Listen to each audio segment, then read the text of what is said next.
नमस्कार, मैं हूं आपके साथ पूर्णिमा मिश्रा। हमारे खास प्रोग्राम क्या कहते हैं नरेंद्र मोदी में आज आपको सुनवाएंगे पीएम मोदी का वो ऐतिहासिक भाषण जो उन्होंने 7 नवंबर 2013 को छत्तीसगढ़ के बस्तर में दिया था। मोदी जी ने अपने भाषण में कहा कि आजादी के बाद कई कांग्रेस सरकारें बनी, लेकिन किसी को आदिवासियों की याद नहीं आई, उनकी गरीबी पर ध्यान नहीं दिया गया।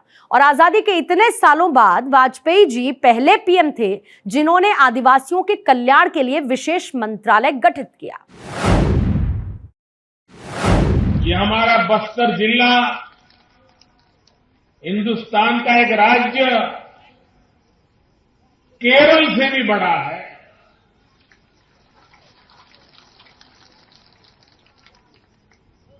इस बस्तर जिले के पास इतना सामर्थ्य पड़ा है, इतनी संपदाओं से भरा पड़ा है, लेकिन हमारे देश का दुर्भाग्य रहा जब तक हमारा छत्तीसगढ़ मध्य प्रदेश का हिस्सा था, कांग्रेस की हुकूमत थी और कांग्रेस को इस इलाके की तरफ जरा भी परवाह नहीं थी। उनके लिए तो ये इलाका पिकनिक के लिए काम आता था, पिकनिक के लिए। अपने यार दोस्तों को लेकर के यहां के जंगलों में आते थे, इलायची डालो मुंह। हमारे आदिवासियों को दिखाते थे, हमारी गरीबी का प्रदर्शन ही करते थे और वाहवाही लूटने का काम करते थे। भाइयों बहनों, हम छत्तीसगढ़ के हर नागरिक ने जीवन भर अटल बिहारी वाजपेयी का उपकार नहीं भूलना चाहिए।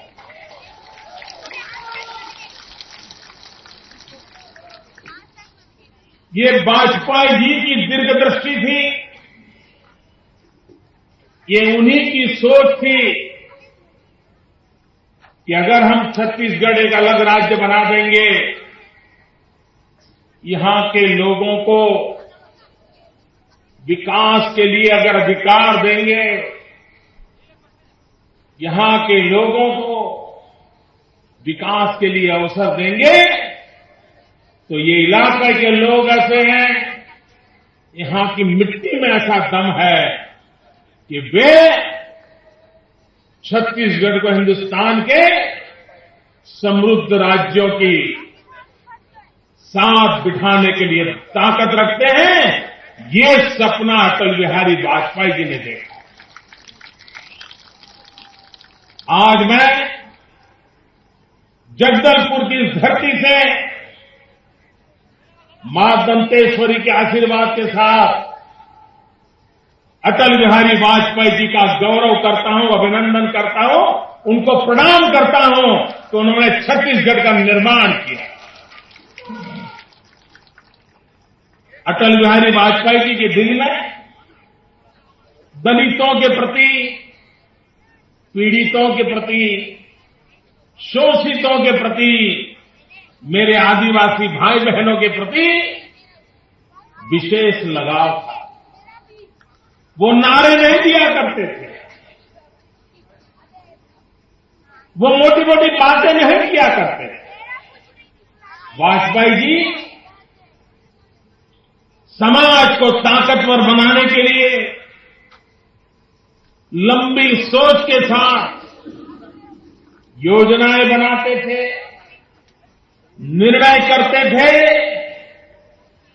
और योजनाओं को लागू करके गरीब से गरीब की भलाई के लिए सरकार को काम में लगाते। मुझे बताइए मेरे भाइयों, आदिवासी भाइयों बहनों, इस देश में आदिवासी समाज कब से है? हजारों साल से है कि नहीं है? हजारों साल से है कि नहीं है? भारत आजाद हुआ तब भी आदिवासी समाज था कि नहीं था? आदिवासी समाज गरीब है कि नहीं है? आदिवासी समाज पिछड़ा है कि नहीं है? देश आजाद हुआ, कांग्रेस की इतनी सरकारें आई, लेकिन किसी भी सरकार को आदिवासियों की याद नहीं आई।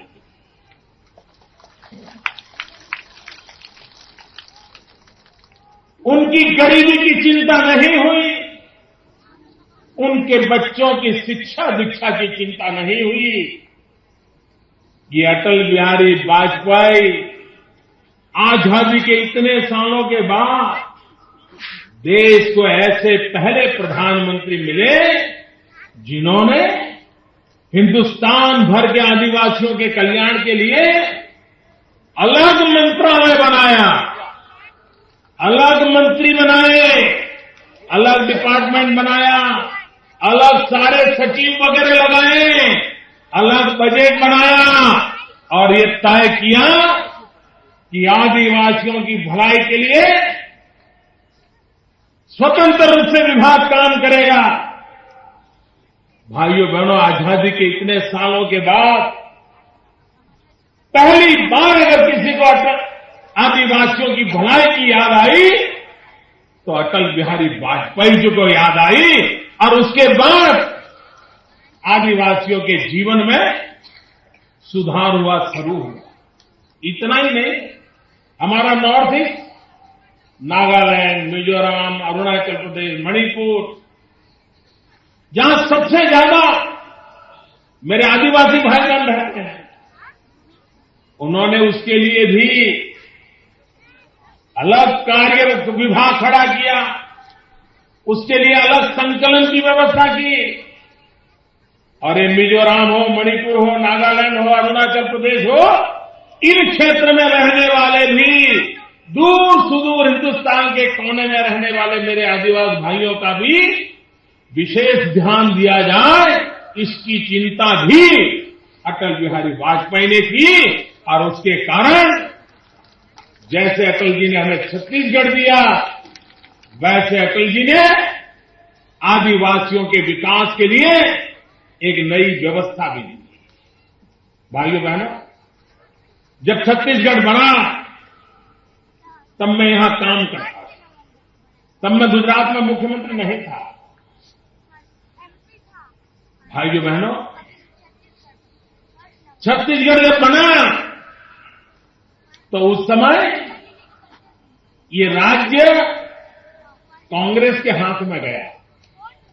मध्य प्रदेश से जो विधायक निकले उसके आधार पर ये कांग्रेस के पास गया। और मैंने भाइयों बहनों वो 3 साल जब मैं याद करता हूं,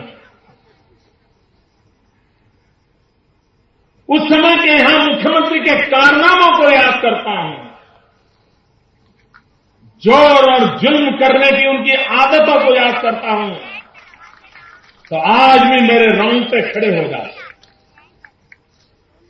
ऐसा मुख्यमंत्री छत्तीसगढ़ को पहला मिला था जो अत्याचार और जुल्म का शासक था। उसने जब भारतीय जनता पार्टी के कार्यकर्ता अपनी मांगों को लेकर के रायपुर में जुलूस निकाला, उन पर बेरहमी से ऐसा जुल्म किया था, 6-6 महीने तक हमारे आदिवासी नेताओं को अस्पताल में जिंदगी गुजारने के लिए मजबूर कर दिया। ऐसा जुल्मी शासक हिंदुस्तान के इतिहास में कभी नहीं आया। लेकिन दुर्भाग्य से छत्तीसगढ़ के जन्म के पहले 3 साल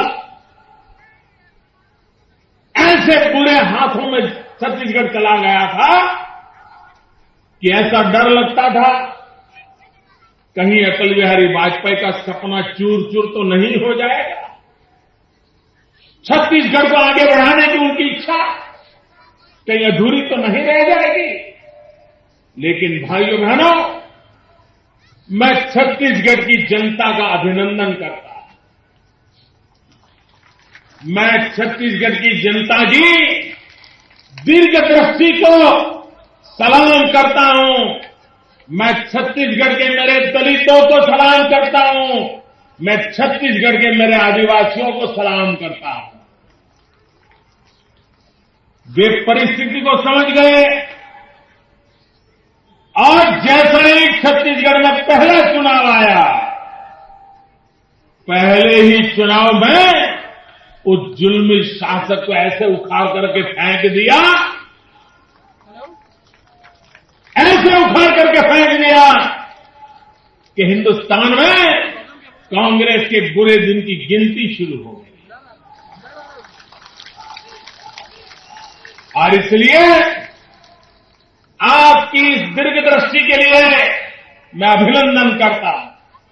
आप कल्पना कीजिए भाइयों बहनों, अगर आपने 10 साल डॉक्टर रमन सिंह को न दिए होते,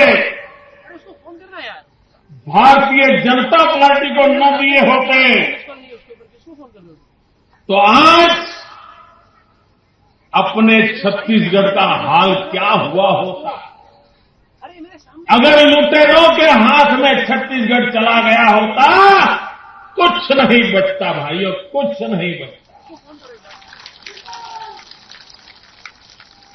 जिस कांग्रेस की दिल्ली की सरकार कोयले के पीछे पड़ गई, कोयले के पीछे, आपके छत्तीसगढ़ का 1 किलोग्राम भी कोयला नहीं बचता, लूट लेते। ये हाल इन्होंने करके रखा है भाइयों। ये आपकी दूरदर्शी थी कि आपने छत्तीसगढ़ को कांग्रेस के पंजे के नीचे जाने नहीं दिया, वरना कांग्रेस का पंजा पड़ता तो 10 साल में तो छत्तीसगढ़ तबाह हो। भाइयों बहनों, 3 राज्यों की तुलना करने की मैं जरूरत समझता हूं। अटल बिहारी वाजपेयी जी ने कोई खून खराबे के बिना, कोई लाठी गोली के बिना प्रेम से लोगों को विश्वास में लेकर के 3 राज्यों का निर्माण किया था। एक झारखंड बनाया था, दूसरा उत्तराखंड बनाया था और तीसरा छत्तीसगढ़ बनाया। कोई भी व्यक्ति उत्तराखंड, झारखंड और छत्तीसगढ़ 3 राज्यों के पिछले 10 साल का जरा लेखा जोखा कर ले, हिसाब लगा लें। आप देखिए, झारखंड जहां था वहां से भी पिछड़ता चला गया, उत्तराखंड जहां था वहां से भी पिछड़ता चला गया। एक अकेला छत्तीसगढ़ जो पहले था उससे भी कई गुना आगे निकल गया।